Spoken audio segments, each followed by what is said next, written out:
predictive maintenance and autonomous vehicles, BHP has used AI to supercharge their data analytics.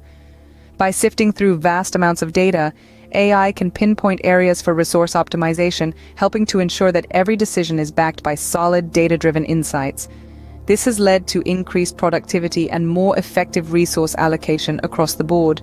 The positive outcomes of these AI implementations are clear. BHP has seen significant increases in productivity, substantial cost savings, and improvements in worker safety. But perhaps the most important outcome is the precedent they've set. By boldly embracing AI, BHP has shown the world the transformative potential of this technology in the mining industry.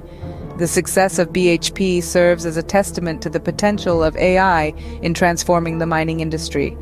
Their journey is a beacon for others to follow, signaling a future where AI and humans work together to create safer, more efficient, and more sustainable mining operations. The advancements in AI do not necessarily mean the replacement of human workers in the mining industry.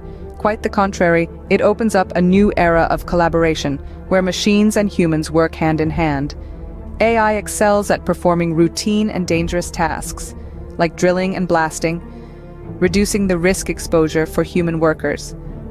On the other hand, humans still hold the edge in strategic thinking, creativity, and decision-making, areas where AI is yet to catch up. What's crucial here is the upskilling of the workforce. Training them to work alongside AI, not against it, will ensure a smooth transition into this new era. We're looking at a future where human intellect and machine efficiency join forces, leading to increased productivity and safety measures. In the future of mining, it's not about humans versus machines, but humans working in harmony with machines, leveraging the strengths of both to create a safer, more productive, and sustainable industry.